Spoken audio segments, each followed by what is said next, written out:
हे परमेश्वर, मलाई ज्ञानको आत्मा दिनुहोस्। हे परमेश्वर, मलाई प्रकाशको आत्मा दिनुहोस्, ताकि त्यसबाट म तपाईँलाई अझ जान्न सकौँ। मेरा आँखा कान खोलिदिनुहोस्, म सत्य जान्न चाहन्छु। किनभने यसले भन्नुभयो, सत्य जब तिमीहरू जान्नेछौ तब मात्रै स्वतन्त्र हुनेछौ।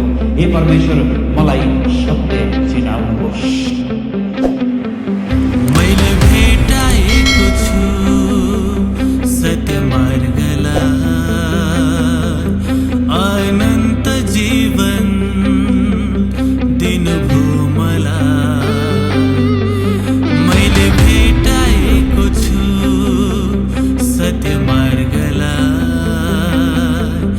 अनन्त जीवन दिनुभयो मलाई। कति गहिरो प्रेम, अति अनमोल जीवन दिनुभयो मलाई। यो असीमित जीवन, यो असीमित जीवन, यो असीमित जीवन। यो हो कार्यक्रम असीमित जीवन। अहिले जसै यो इन्टरनेटले हाम्रो सेवाकाईका सबै चरित्रहरूलाई खुलस्त पारिदिएको छ। तपाईँ मेरो सेवाको आकार प्रकारदेखि लिएर तपाईँ ममा भएका शिक्षा सिद्धान्तहरू पनि खुलस्त भएका छन्। कतिपटक हामीले यो शिक्षा सिद्धान्तलाई राम्रोसँग अध्ययन गर्न नपाउँदा अथवा त्यसको ठिक प्रकारको जाँच गर्न नपाउँदा हाम्रा सोझा विश्वासहरू धोकामा पर्ने सम्भावना छ। र त्यो कुरो नहुनको लागि हामी पास्टरहरूले नै आफ्ना विश्वासहरूलाई सही शिक्षामा हुर्काउनु अत्यन्त आवश्यक छ। झुटा शिक्षाले जब चर्चलाई आक्रमण गर्दछ त पास्टरले कसरी त्यसलाई निराकरण गर्ने? र अहिलेको यो खुला संसारमा कसैको शिक्षा पनि विश्वासीले एक्सेस गर्न सक्छ। तपाईँ र म साधारण हिसाबले हिजो अस्ति गाउँमा अथवा सहरमा आफ्नै धुनमा व्यस्त थियौँ भने आज तपाईँ र मेरा विश्वासीहरूको हातको औँलामा संसारका कुना काप्चामा भएका यी सेवाहरू, वचनहरू, शिक्षाहरू सजिलै उनीहरू हेर्न सक्छन्, भाग लिन सक्छन्, दाँच्न सक्छन्। र कहिलेकाहीँ त्यस्तै वचनहरूको प्रभावमा परेर मण्डलीमा ठुलो समस्या पनि आउन सक्छ। त झुटा शिक्षाहरूको बिचमा, गलत आवाजहरूको बिचमा हामीले कसरी चाहिँ सही आवाजलाई छुट्याउने, त्यसलाई सम्बोधन गर्नको लागि मैले यहाँको सामनेमा कलस्सीको किताबलाई प्रस्तुत गर्ने प्रयास गर्दैछु। एफिसी, फिलिप्पी, कलस्सी र फिलेमोन यी चारवटा पत्रहरू पावल प्रेरितले रोमबाट लेख्नुभएका पत्र हुन्। र त्यसमा एफिसी र कलस्सी निकै गहन पत्रहरूमा आउँदछन्। चर्चलाई र ख्रिस्ट येशूलाई बयान गर्नको लागि कलस्सीको पत्रले अझ सबैभन्दा बढी ठुलो भूमिका खेलेको छ। त कलस्सीको मण्डली सुरुवात पावल प्रेरितको सेवा जब एफिसीमा थियो त्यतिखेर नै कलस्सीबाट एफिसीमा आएर सायद काम गर्दै थिए अथवा केही काम विशेष आएका व्यक्तिको नाम इपाफ्रास पावलसँग भेट हुन्छ र प्रभुलाई विश्वास गर्छन्। र एफिसीबाट कलस्सीमा फर्केर गएपछि इपाफ्रासको नेतृत्वमा त्यहाँ कलस्सीमा मण्डली सुरु हुन्छ। त्यसपछि हेरापोलिस भन्ने सहर कलस्सीबाट झन्डै 6-7 किलोमिटर टाढा, त्यसपछि 10-12 किलोमिटर टाढा अर्को लाओडेसियाको चर्च पनि सायद हुनसक्छ इपाफ्रासको नेतृत्वमा सुरु भएको थियो। यिनी एकदमै कटिबद्ध प्रभुका सेवक। पावल प्रेरितसँग एफिसीमा भेट हुन्छ अनि आफ्नो सहरमा फर्केर यिनले त्यहाँ 2-3-4वटा चर्च सुरु गर्छन्। समय बित्दै गयो। समय बितिसकेपछि पावल प्रेरित पक्रिनुहुन्छ। उहाँ अहिले रोमको झ्यालखानामा हुनुहुन्छ र यता एपाफ्रास सेवाकाईमा व्यस्त छ। मण्डली बढिरहेको छ। यहुदीहरू पनि आइरहेछन्, अन्य जातिहरू पनि आइरहेछन्। र त्यसै समयमा विशेष गरी यो कलस्सीदेखि लिएर यो पर्गमम क्षेत्रमा ग्रीक दर्शनहरू र त्यसपछि तन्त्र मन्त्रहरू र यहुदी विश्वासको पनि त्यहाँ धेरै ठुलो बाहुल्य थियो, जसको फलस्वरूप कलसी, लाउडेसिया, हेरापोलिस जस्ता सहरहरूमा झुटा शिक्षकले विश्वासीलाई बहकाउन थाले र त्यो झुटा शिक्षकको प्रतिकार आफैले गर्न नसकेर हुन सक्छ सायद, अथवा पावललाई भेट्नको लागि हुन सक्छ। मेरो विचारमा जाने बेलामा फिलिप्पीको पत्रमा पनि हामी अर्को एकजना व्यक्ति एपाफ्रोडाइटस भन्ने छुट्टै व्यक्ति छन्, यिनी चाहिँ एपाफ्रास मात्रै। अनि एपाफ्रास चाहिँ पावल रोमको झ्यालखानामा हुनुहुन्छ भनेर लामो यात्रा गरेर पावललाई भेट्नुहुन्छ र भेटिसकेपछि पावलले एपाफ्रासलाई सङ्गी कैदी अथवा bond servant together with me भन्दाखेरि सायद एपाफ्रासलाई पनि जेलखानामा पक्रियो कि त्यहाँ गएर निश्चित भन्न सक्दैनौँ। जे होस्, कलसीमा प्रभुका विश्वासीहरू धेरै बढेका छन्, चर्चको सङ्ख्या बढ्दैछ, विश्वासीहरू आइरहेछन् भनेर पावल एकदमै खुसी हुनुहुन्छ। तर त्यसपछि एपाफ्रासले भन्नुहुन्छ त्यहाँ यो ग्रीक दार्शनिकहरूले पनि र यहुदी अतिवादीहरूले पनि हामीलाई दुःख दिनसम्म दिएको छ।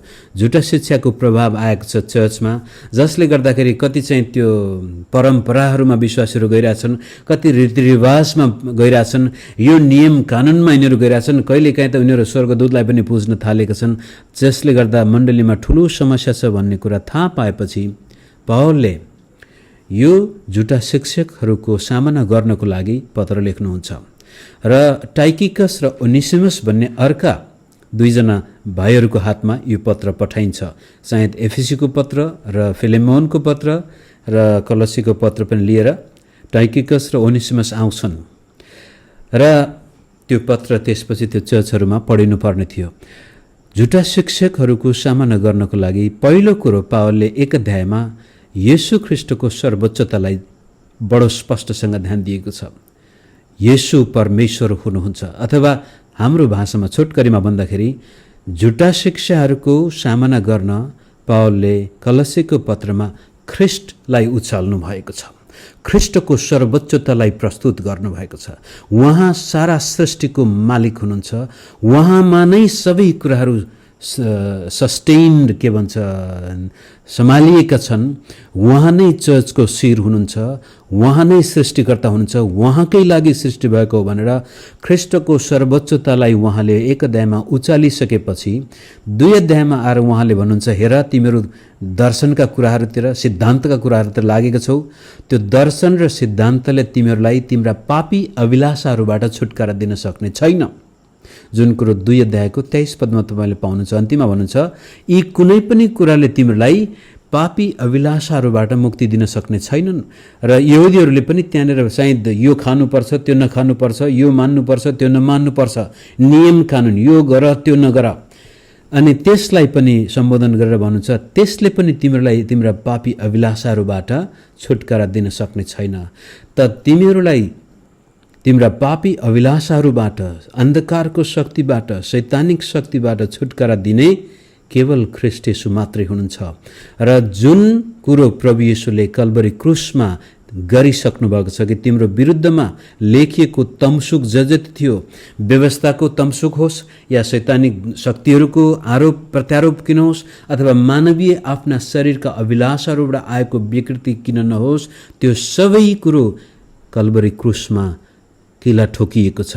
त्यो एउटा शब्द चाहिँ तमसुक च्यातिएको छ। मानिसले पापको ज्याला तिर्नु पर्ने थियो, त्यो ज्याला तिर्नु पर्दैन।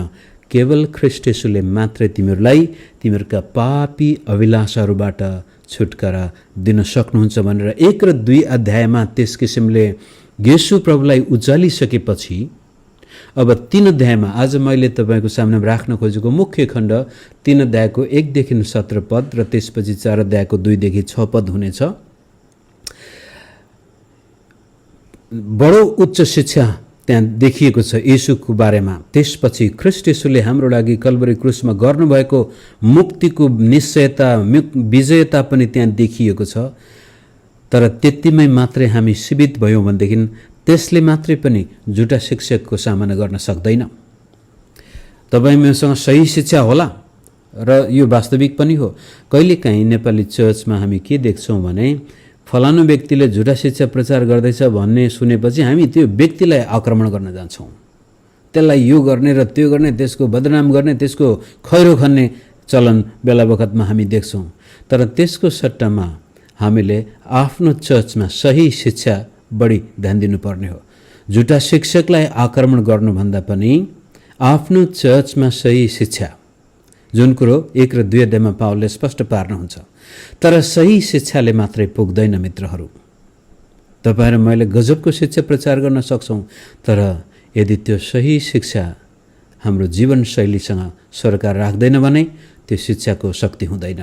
अब त्यसै कारण यो पापी अभिलाषाहरूबाट कसरी छुटकारा पाउने याद गर्नुहोस्। तपाईको चर्चमा यदि झुटा शिक्षकले पाइला गाडेको छ भने त्यो गाड्नुको पछाडिपट्टि कहीँ न कहीँ विश्वासीहरूमा पापी अभिलाषाले काम गरेको छ, जुन पापी अभिलाषाहरूबाट अपवित्र जीवनबाट छुटकारा पाउन चाहन्छन् ती विश्वासीहरू।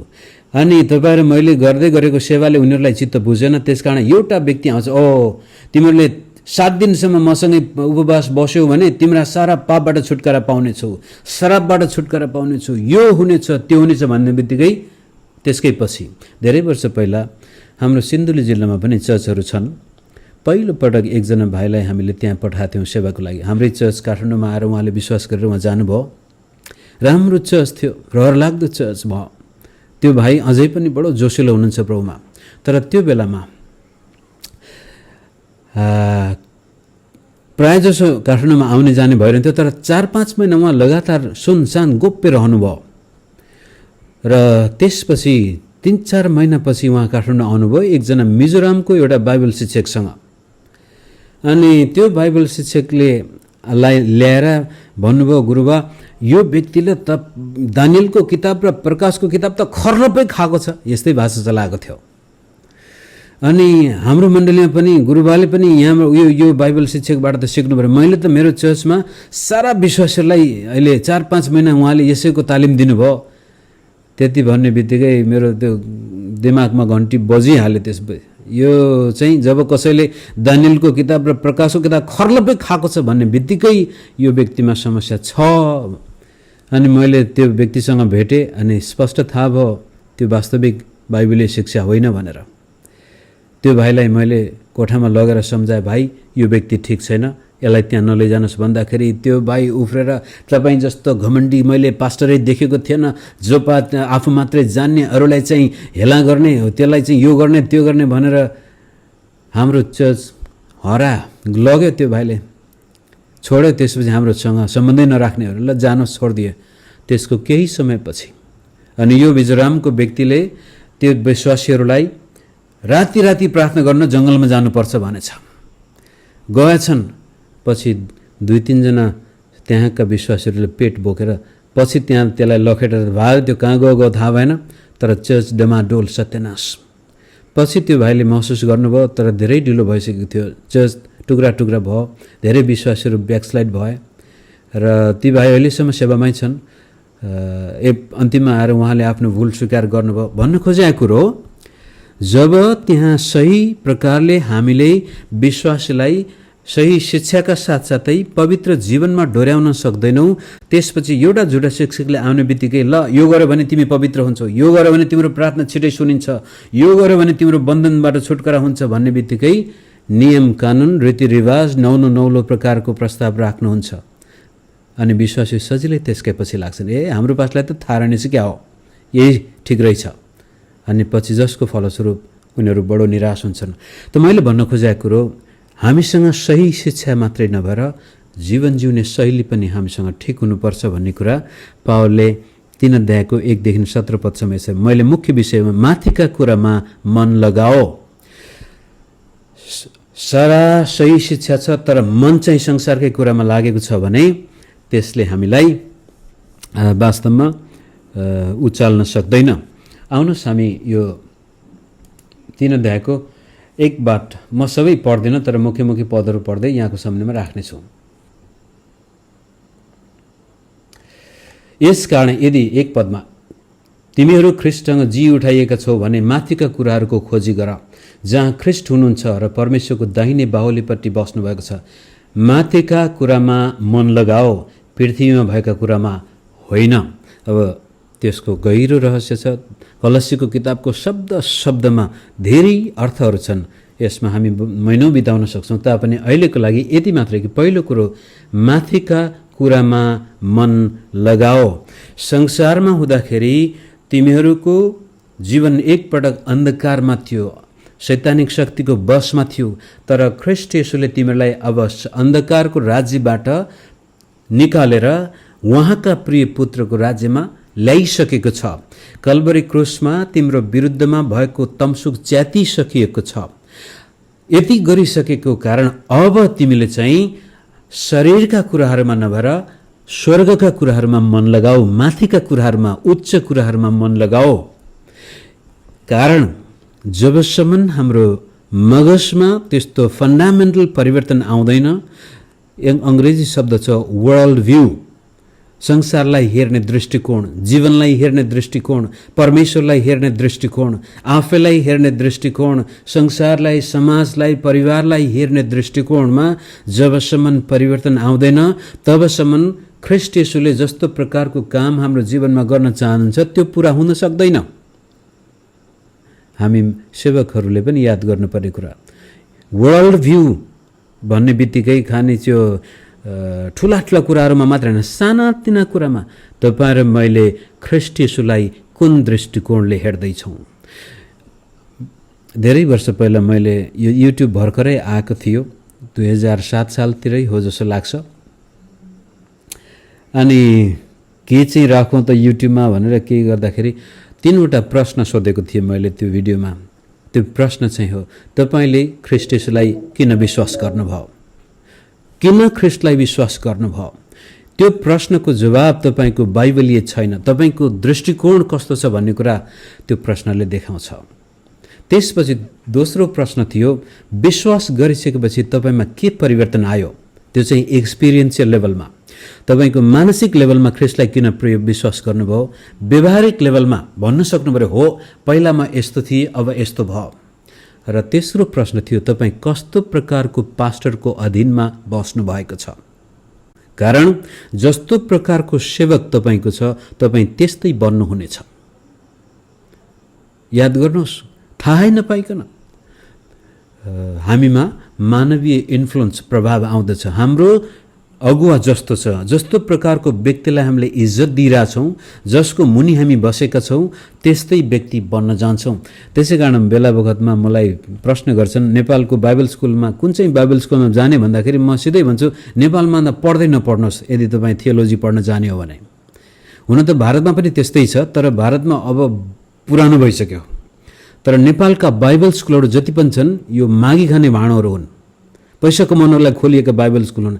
अनि त्यहाँ पढ्न जाने विद्यार्थीहरूले सिक्ने भनेको नै ओहो कसरी चाहिँ अब पैसा सपोर्ट खोज्ने, विदेशीहरू स्वदेशीहरू अथवा कहाँबाट हुन्छ थाहै नपाइकन त्यहाँको बाइबल स्कुलले सिकाउँदैन ती कुराहरू। तर त्यहाँको नेतृत्वले जस्तो मनाशयले त्यो बाइबल स्कुल सुरु गरेको थियो, त्यसको प्रत्यक्ष मैले धेरै वर्ष बाइबल स्कुलमा पढाएको छु मित्रहरू, धेरैवटा बाइबल स्कुलमा पढाएको छु।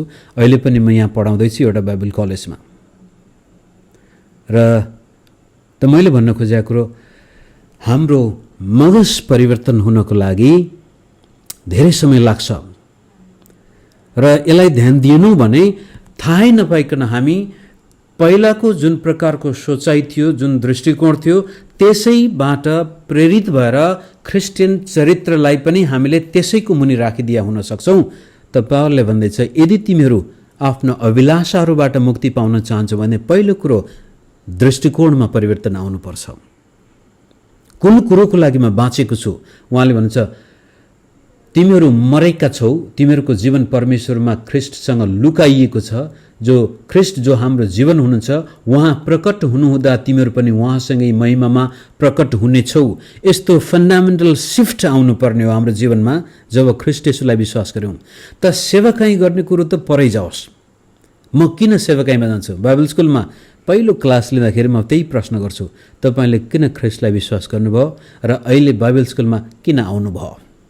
के परमेश्वरको बोलावट पाएरै आएको हो या त जागिर पाइन्छ भन्ने हिसाबले आउनु भएको हो, या त युवा स्कुलमा त सित्तैमा फिस तिर्नु पर्दैन, खाना बस्नु पनि फ्री, पढ्नु पनि फ्री भन्ने हिसाबले आउनु भएको हो। ती प्रश्नले के देखाउँछ भने तपाईहरु मेरो सोचाइ कस्तो छ, हाम्रो मानसिक फ्रेम परिवर्तन भएको छ या पुरानै फ्रेममा अरु नयाँ नयाँ कुराहरू त्यहाँ हामी थप्न गइरहेछौँ। त्यो एउटा कुरो। त्यसपछि यो माथिका कुरामा मन लगाउनको लागि हाम्रो दृष्टिकोण जब पूर्ण रूपले परिवर्तन हुन्छ, त्यसपछि बल्ल 5 पदमा आएर हेर्नुहोस्, हाम्रो चरित्र परिवर्तन हुन जान्छ। यस कारण, फेरि अर्को शब्द त्यहाँ, यो धेरै पटक यस कारण भन्नुको मतलब त्योभन्दा अगाडि धेरै कुराहरू महत्त्वपूर्ण थिए। यस कारण तिमीहरूमा जो सांसारिक स्वभावका कुराहरू छन् तिनलाई मार, अटोमेटिकली त्यो मर्दैन मित्रहरू। जसरी हाम्रो दिमाग आफै परिवर्तन हुँदैन, यसलाई परिवर्तन गर्नुपर्छ। एउटा साइकोलोजिकल टर्म छ कग्निटिभ डिसोनेन्स। कग्निटिभ डिसोनेन्स भनेको के भन्नुहुन्छ भने जे कुरो पहिला सुनेको थियो त्यही सत्य लाग्छ, भलै पछि गएर त्यो अध्ययन गर्दाखेरि गलत हो भने पनि हामीलाई पहिला सुनेको कुरो नै सही लाग्छ। त्यसपछि जे कुरो आफूलाई मन पर्छ त्यही नै सही लाग्छ। आफूलाई मन नपर्ने कुरो गलत हो भने पनि सही हो भने पनि त्यसलाई गलतै भन्छ, तर आफूलाई मन पर्ने कुरो गलत भए पनि त्यसलाई हामी सही नै भन्छौँ। अब जसै हाम्रो नेपालको राजनीति हेर्नुहोस्, ओली पक्षले ओली ठिक भन्छन्, ओली विपक्षले ओली गलत। एउटै व्यक्तिको हो तर दृष्टिकोण एउटै मान्छे हो, सबैले देखा त्यही व्यक्ति हो, तर कतिको निम्ति ओली राम्रो, कतिको निम्ति नराम्रो। मन परेको कुरो चाहे गलत भए पनि हामी त्यसलाई सही नै भन्न ठान्छौँ। त्यसै कारण पावलले भन्दछ मानसिक परिवर्तन जब आउँछ त्यसपछि चरित्रमा पनि परिवर्तन आउँछ। चरित्रलाई विशेष गरी ध्यान दिनुको लागि यहाँ भनेछ व्यभिचार, अशुद्धता, कामुकता, खराब इच्छा र लोभ जो मूर्ति पूजा हो, यिनै कुराको खातिर परमेश्वरको न्याय आउँछ। त भन्न खोजेको कुरो, यदि तपाईँ र म हाम्रा विश्वासीहरूलाई झुटा शिक्षकहरूबाट बचाउने हो, हाम्रो जीवनमा परमेश्वरको काम हुने हो भनेदेखि पहिलो कुरो त ख्रिस्ट उचालिनु पर्यो, येशू प्रभुको वचन प्रचार हुनु पर्यो, र त्यसपछि त्यो वचन हाम्रो जीवनमा मेल खानु पर्यो व्यवहारमा। अनि मेल खानुको लागि हाम्रो दृष्टिकोण बदलिनु पर्यो, बाइबलीय दृष्टिकोण आउनु पर्यो, र जब बाइबलीय दृष्टिकोण आउँछ त्यसपछि बल्ल हाम्रो चरित्रले परिवर्तनको आभास गर्दछ। विशेष चरित्रमा ध्यान दिनुपर्ने कुरो यहाँ छ र व्यभिचार। यसलाई एउटै शब्दमा समावेश गर्न सकिन्छ, त्यसलाई इङ्ग्लिसमा चाहिँ सेक्सुअल इम्प्युरिटी। आज धेरै विश्वासीहरू र पास्टरहरू योसँग सङ्घर्ष गर्दैछन्।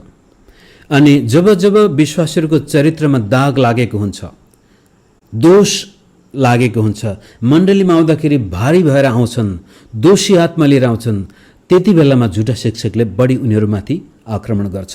त्यति बेलामा उनीहरू यो गर्दा हुन्छ कि त्यो, यो अगमवक्ताको पछि लाग्ने कि त्यो अगमवक्ताको कुरो सुन्ने कि, अनि यो रिभाइभल मिटिङमा गएर छुटकारा पाउँछु कि त्यो रिभाइभल मिटिङमा गएर छुटकारा पाउँछु कि। जब हाम्रो चरित्रमा कमजोरीपना उत्पन्न हुन्छ त्यति बेलामा अझ बढ्ता झुटा शिक्षकको पासोमा विश्वासीहरू पर्दछन्।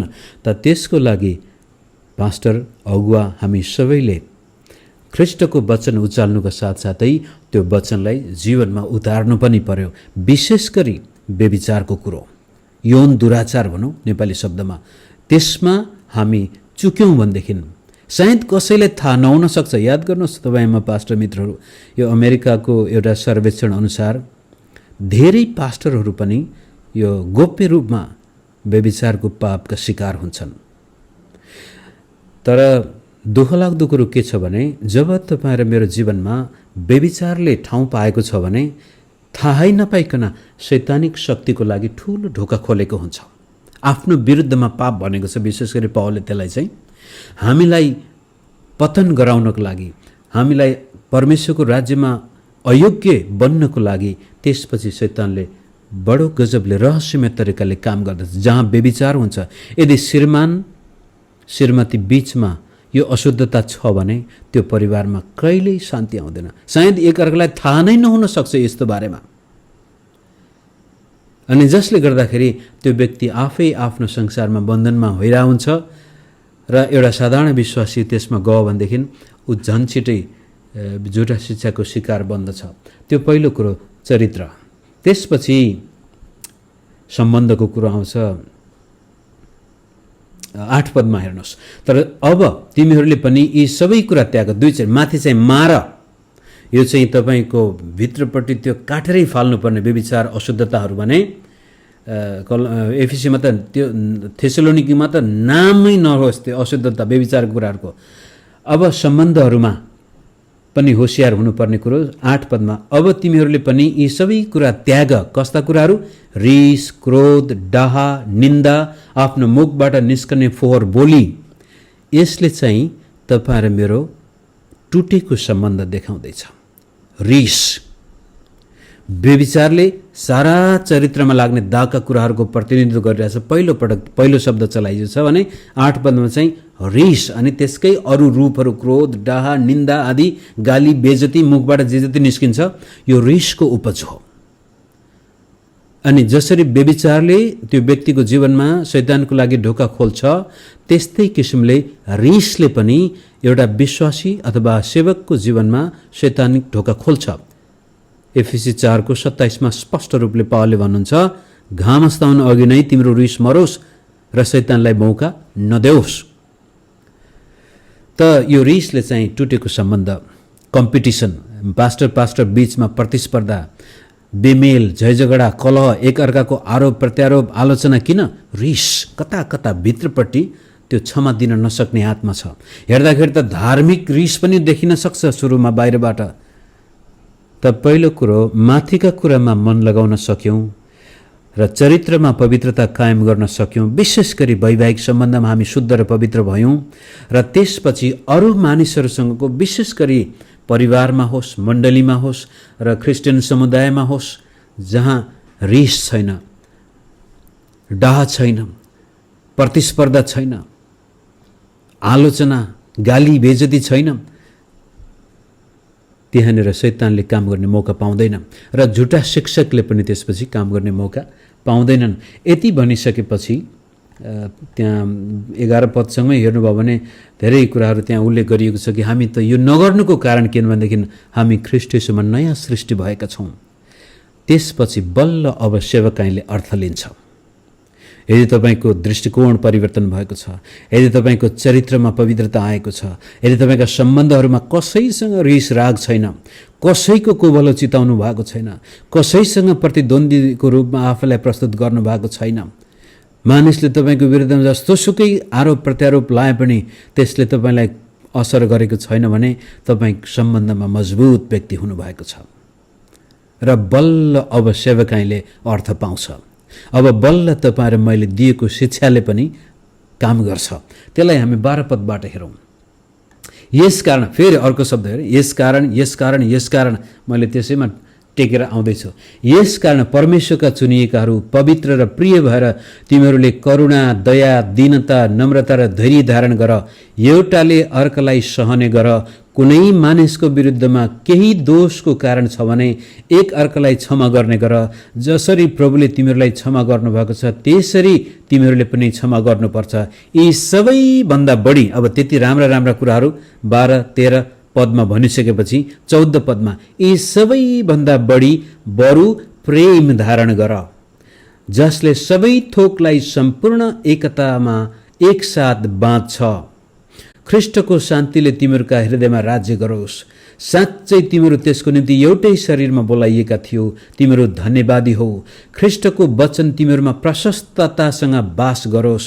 पुरा बुद्धिमानी साथ एउटाले अर्कालाई सिकाऊ र अर्ती देऊ र परमेश्वरप्रति आफ्नो हृदयमा रहेको कृतज्ञता साथ भजन, स्तुति र आत्मिक गान गाओ। कुरा वा काममा जे गर्छौ सबै कुरा उहाँद्वारा नै परमेश्वर पितालाई धन्यवाद चढाउँदै प्रभु येशूको नाउँमा गर। अब बल्ल तपाईँ र मेरो सेवाकाईमा मिठास आउँछ। अब बल्ल त्यो चर्चमा पवित्र आत्माको उपस्थिति र त्यहाँका विश्वासीहरूमा पनि परिवर्तन आउँछ। त्यहाँ परमेश्वरले आफ्नो काम गर्नुहुन्छ। तपाईँ र म बल्ल त्यसपछि उहाँका हातका हतियार बन्दछौँ।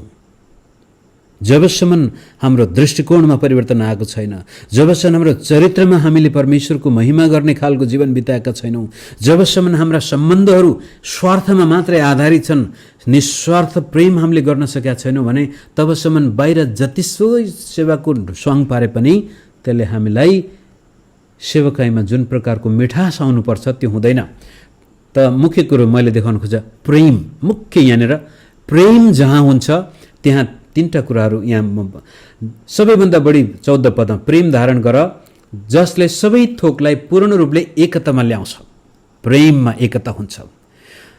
माथि रिस राग त्याग भनेको छ, त्यो त्यागेपछि तपाईँमा प्रेम छ भनेदेखि प्रेमबाट परिभाषित भएको व्यक्तिको दुश्मन हुँदैन। मैले यस्ता पनि प्रार्थना मिटिङहरूमा भाग लिएको छु जहाँ वरिष्ठ पास्टरहरू बसेका थिए अनि राम्रो एकदमै हाँसी खुसी मजाले प्रार्थना गर्दै थियौँ। अचानक अर्को पास्टर दाइ पनि भित्र आउनुभयो। त्यो पास्टर दाइ भित्र आएको देखेपछि त्यहाँ अहिलेसम्म राम्रो बसिरह मुख अर्को बढेर जुरक्क उठेर यो मान्छे यहाँ आउँछ भने त यहाँ बस्दै बस्दैन भनेर झोला टिपेर जानुभयो। कस्तो खल्लो लाग्यो।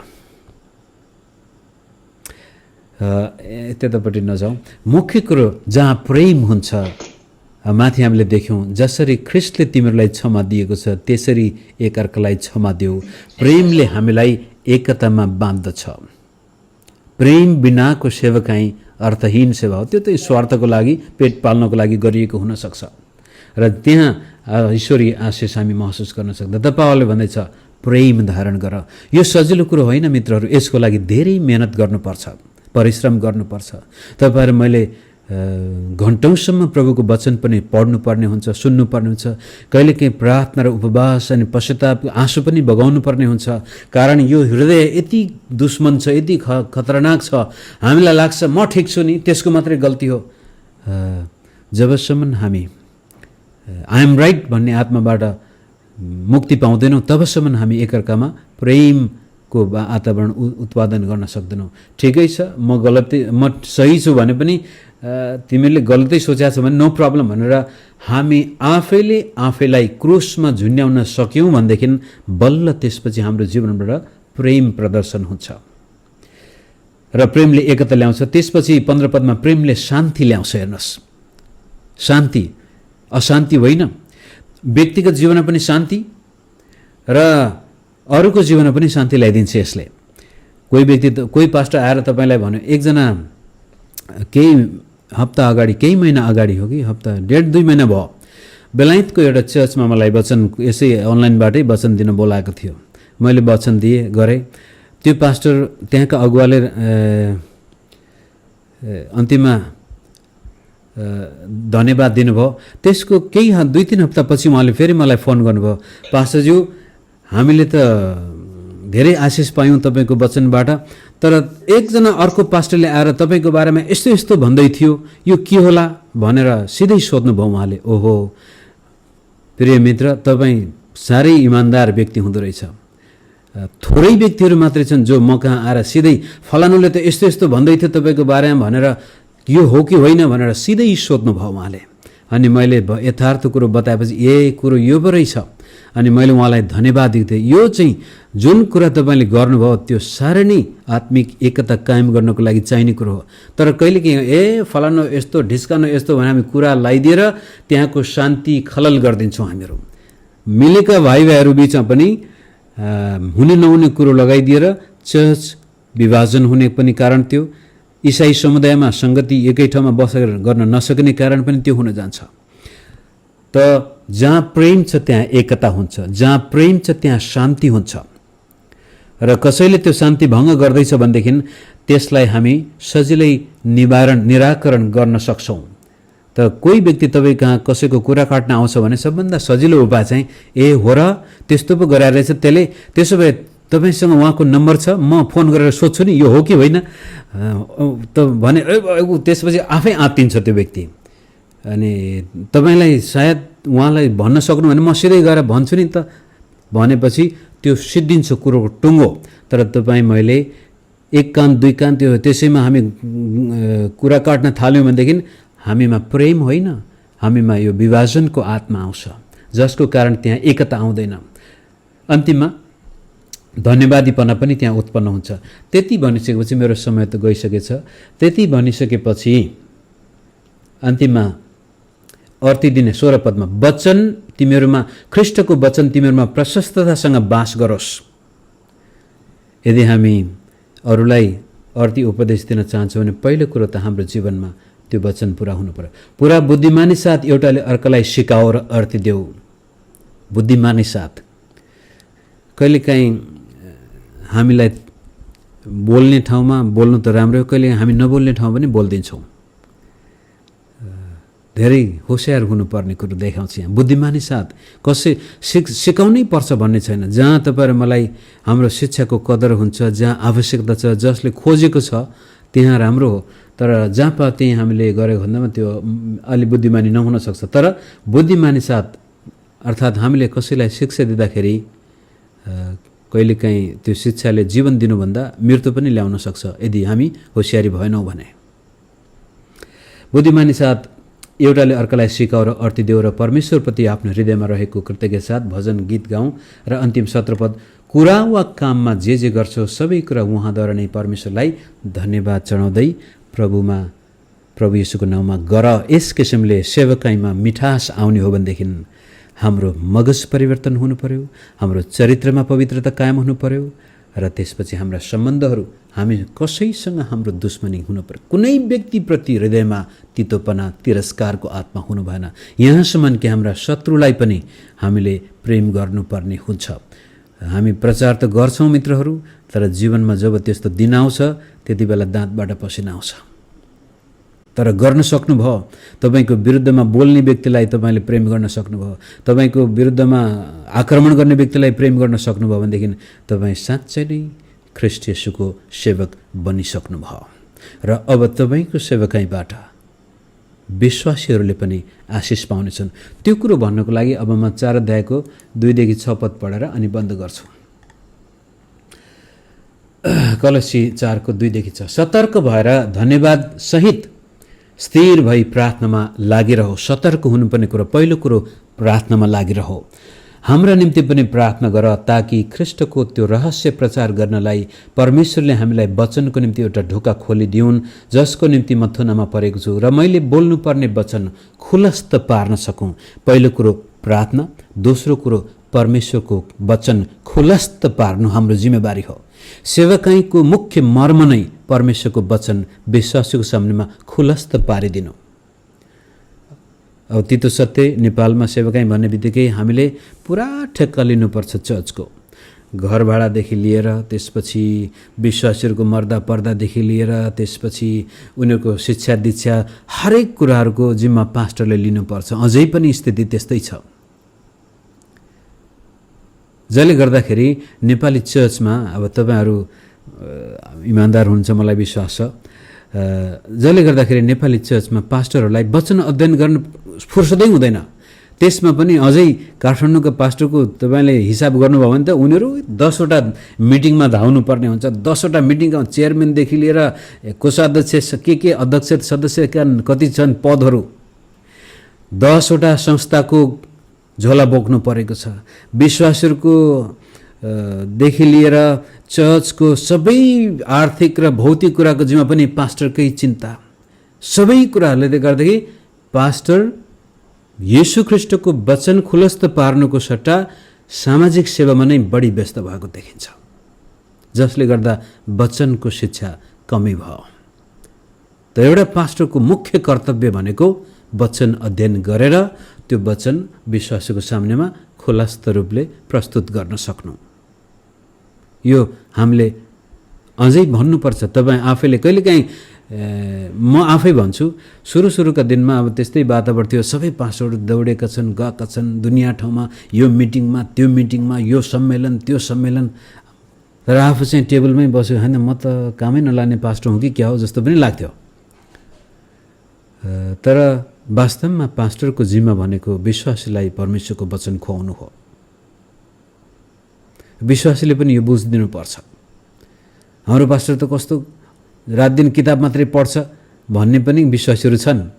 तर तपाईँ र मैले परमेश्वरको वचन खुलस्त पहिला प्रार्थनामा धेरै समय बिताउनु पर्यो। दोस्रो कुरो परमेश्वरको वचन खुलस्त पार्नको लागि हामी परमेश्वरको वचनसँग निकै परिचित हुनुपर्छ। त्यसपछि 5 पद समयको सदुपयोग गर्दै बाहिरकाहरूसँग बुद्धिमानी साथ व्यवहार गर। समयको सदुपयोग विशेष गरी अहिले म भन्छु यो कोरोनाले मलाई धेरै सहायता गरेको छ। एक किसिमले भन्नुहुन्छ भने बाहिर जानु नपाएपछि धेरै समय किताब अध्ययन गर्नुपर्ने, विचार गर्नुपर्ने, समयको सही सदुपयोग पनि हुन सकेको छ। तपाईँ र मैले पनि समयको चाहिँ ख्याल गर्नै पर्ने हुन्छ। त्यो त हामी सबैले जानेकै कुरो हो।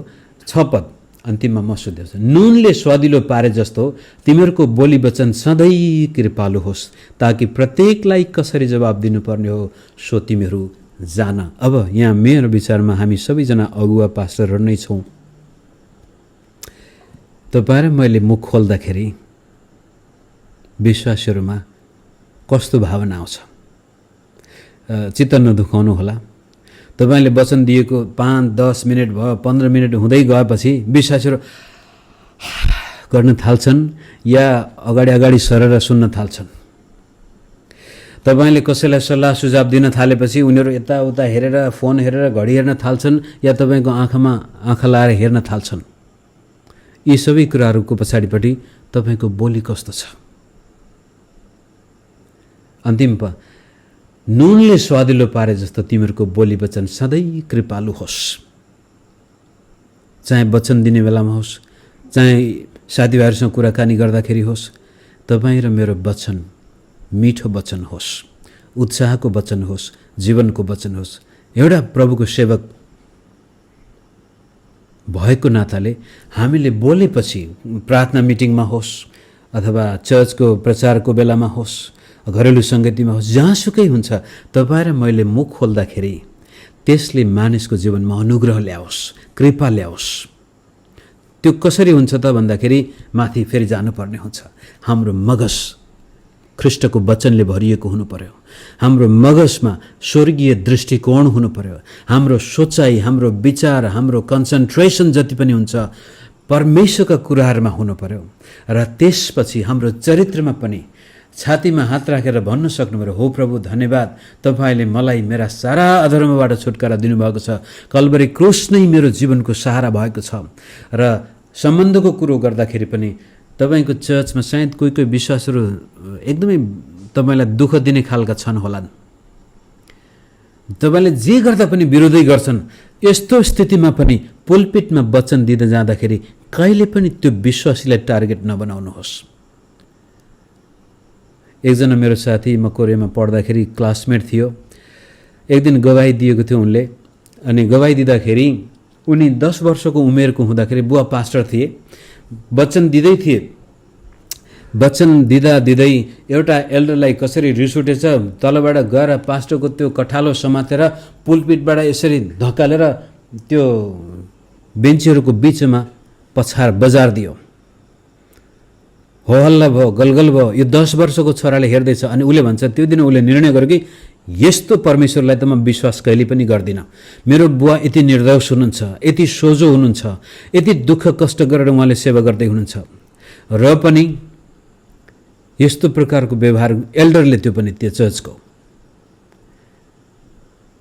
तर पछि उनकै बुवाको उदाहरण, त्यो बुवाले फेरि त्यही टकटकाएर गरेर माथि पुलपिटमा जानुहुन्छ र आँसु बगाउँदै त्यो व्यक्तिलाई सम्बोधन गरेर भन्छ, फलाना आई लभ यु, म तिमीलाई प्रेम गर्छु, म तिम्रो विरुद्धमा मेरो मनमा कुनै प्रकारको द्वेष छैन। र पछि लामो समयसम्म त्यो एल्डरले पश्चाताप गरेर तिनीहरू सेवामा सँगै गए। अनि त्यसपछि 16-17 वर्षको उमेर हुँदाखेरि यो मेरो साथीले फेरि प्रभुलाई विश्वास गरेर अहिले आएर आफै पास्टरी सेवामा लागेको छ। र बाउले देखाएको उदाहरण, अब त्यतिखेर बाउले पनि घरमा पनि कुरा गर्दाखेरि उसले भन्छ, घरमा प्रार्थना गर्दाखेरि पनि आमा बाउले कहिल्यै कुनै विश्वासीको कुरा गर्दैन थिए। कहिलेकाहीँ पास्टरहरूले गल्ती गर्छन्। विश्वासीहरूका के भन्छ, पास्टरका छोराछोरी बिग्रिनुको कारण चर्चमा भएका समस्याहरू बुढाबुढी कुरा गर्छन् घरमा, अनि छोराछोरीले नै सुन्छन्। अनि त्यसले गर्दाखेरि त्यो डुअल पर्सनालिटी देखा पर्न थाल्छ। त्यसपछि बुवाले भन्छ सबैलाई क्षमा गर, प्रेम गर, घरमा चाहिँ त्यस्तो प्रकारको व्यवहार हुन्छ। जब तपाईँ र म रिस रागबाट मुक्त हुन्छौँ, हाम्रो शत्रु हुँदैन त्यसपछि। अनि पवित्र आत्मा हामीबाट काम गर्नुहुन्छ। हाम्रो बोली, हाम्रो वचन र हाम्रो कार्यहरूबाट ख्रीष्ट येशू आफ्नो महिमा लिनुहुन्छ।